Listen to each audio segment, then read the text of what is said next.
जनस्वराज प्रदेश अध्यक्ष मनोज भारती मधेपुरा कार्यवाहक समिति बैठक में हुए शामिल। कहा, हमारा मुख्य लक्ष्य है बिहार में बदलाव लाना और भ्रष्टाचार मिटाना। जनस्वराज पार्टी के प्रदेश अध्यक्ष मनोज भारती लगातार बिहार के हर जिलों में जाकर संगठन को मजबूत करने के जदोजहद में लगे हुए हैं। इसी कड़ी में जनस्वराज अध्यक्ष मनोज भारती मधेपुरा जिला के गम्हरिया और सिंहेश्वर प्रखंड गए। साथ ही उन्होंने जिला कार्यवाहक समिति में बैठक में भाग लिया। इस बैठक में बड़ी संख्या में पार्टी के कार्यकर्ताओं ने उसका जोरदार माला और फूल के साथ स्वागत किया। बैठक के दौरान मनोज भारती ने पार्टी के कार्यकर्ताओं से संवाद किया, साथ ही पार्टी को मजबूत बनाने और आगामी विधानसभा चुनाव की तैयारियों पर चर्चा की। वहीं सभी लोगों से एकजुट होकर काम करने की अपील की। भ्रष्टाचार पर जताई चिंता। मनोज भारती ने बैठक के दौरान बिहार में बढ़ते भ्रष्टाचार पर चिंता जताई और कहा, क्या आपने कभी सोचा है कि बिहार पिछले 40 साल से पीछे क्यों है? वो कौन से कारण हैं जिनकी वजह से बिहारियों को अपने राज्य से बाहर अपमानित होना पड़ता है? मैं इसके लिए 2 कारण मानता हूँ। पहला कारण भ्रष्टाचार हर जगह है, लेकिन बिहार की कहानी अलग है। यहाँ बाहुबली और गुंडा राज का शक्ति प्रदर्शन है। गुंडा राज इस कदर फैला हुआ है कि हम लोग त्रस्त हैं। आगे उन्होंने कहा कि बिहार को बदलने का मतलब हमें सभी में थोड़ा बदलाव आना चाहिए और हमारा मुख्य लक्ष्य है बिहार में भ्रष्टाचार को मिटाना है और नीतियों को बदलाव लाना है। कार्यक्रम में जनस्वराज अध्यक्ष मनोज भारती के साथ जिला अध्यक्ष दीपनयन यादव, जिला महासचिव अध्यक्ष अनु देवी, जिला महासचिव छोटेलाल पोदार, अमलेश राय, शांति यादव, डॉक्टर गजेंद्र यादव एवं गम्हरिया प्रखंड प्रमुख शशि यादव, घेलार जिला पार्षद प्रतिनिधि डॉक्टर विनीत कुमार आर्यन सहित सैकड़ों कार्यकर्ता उपस्थित थे। देखिए क्या कुछ कर रहे हैं मनोज भारती। जनस्वराज पार्टी एक नई पार्टी है और जब से ये पार्टी बनी है तब से जो पार्टी संगठन है उसके स्वरूप को जानना, उसके बारे में समझना, उसके बारे में बताना ये पार्टी अध्यक्ष का काम है। उसी जिम्मेदारी का निर्वाह करने मैं हर जिले में जा रहा हूँ। लगातार जब जिले का दौरा कर रहे हैं, सबसे ज़्यादा बातें क्या सुनने को मिल रही हैं, परेशानियां क्या निकल कर सामने आ रही हैं? हमारा अभी का जो इंटरैक्शन है वो हमारे कार्यकर्ताओं से, पदाधिकारियों से है, तो उनसे संगठन को लेकर जो बातें हैं, जो कमियां हैं, जो बदलाव लाने हैं, उसके बारे में सुनने को मिल रहा है और यही मेरे आने का मकसद भी है, यही उद्देश्य है। 2024 के चुनाव में उस तरह का प्रदर्शन ठीक नहीं रहा, लेकिन 2025 में आप दावा कर रहे हैं, लोगों से मिल रहे हैं, बातचीत भी कर रहे हैं। क्या लग रहा है 2025 में क्या होने वाला है?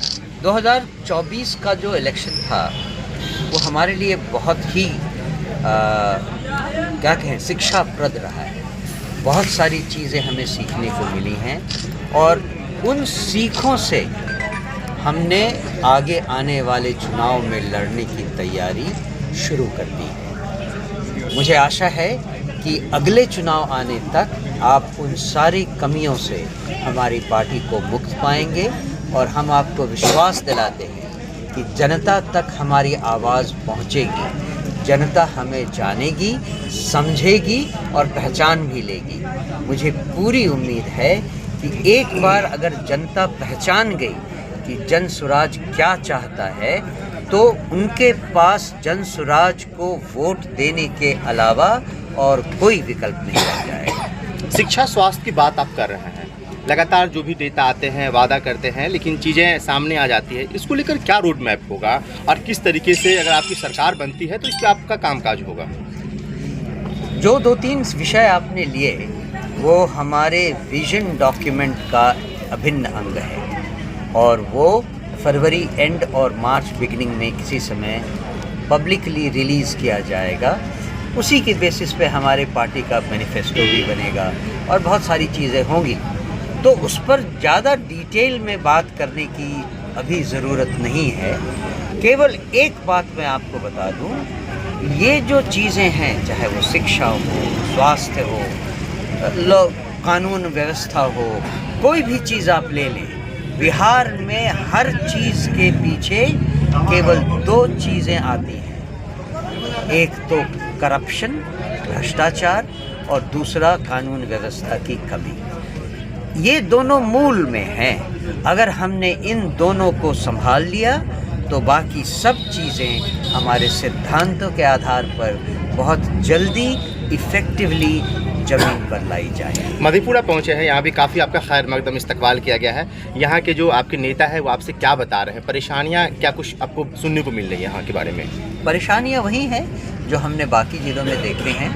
संगठन पिछले 1-1.5 साल से बना हुआ है, लेकिन बहुत ज़्यादा एक्टिविटीज़ नहीं हुई, क्योंकि पार्टी ही केवल 2-2.5 महीने पहले बनी है।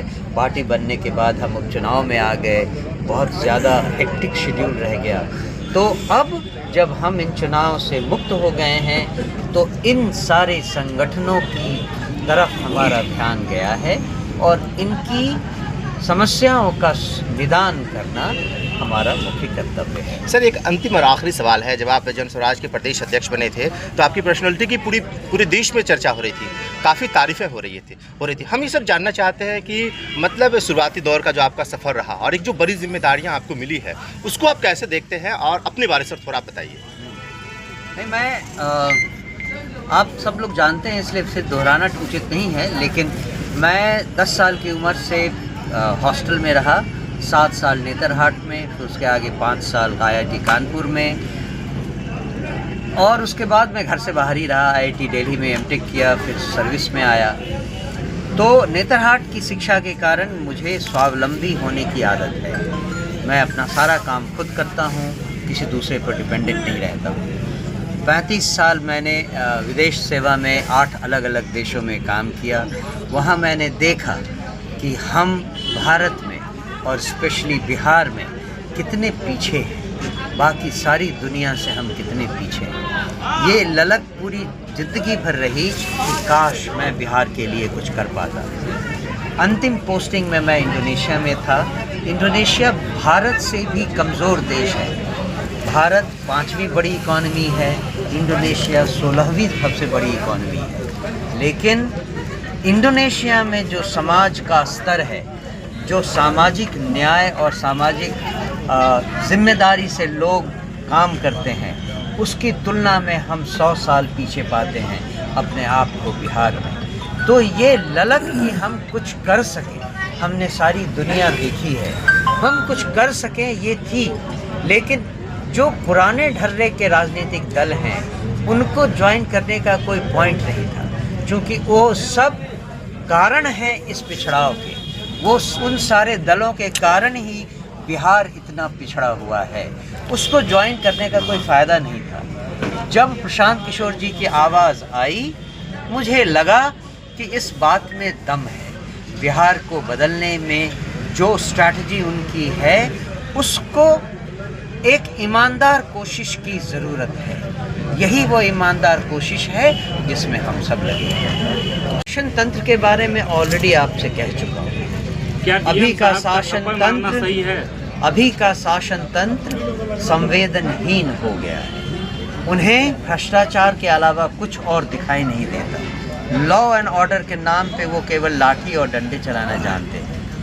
हम इन सारी चीज़ों का विरोध करते हैं और हम जानते हैं कि इसकी शुरुआत भी ऊपर से होती है और इसका अंत भी जनता को भुगतना पड़ता है। इसीलिए हम इन सारी घटनाओं की निंदा करते हैं। स्वराज पार्टी का एक जितने भी कार्यकर्ता हैं उसका बैठक है। ये आम सभा ऐसा नहीं है कि लोगों का है।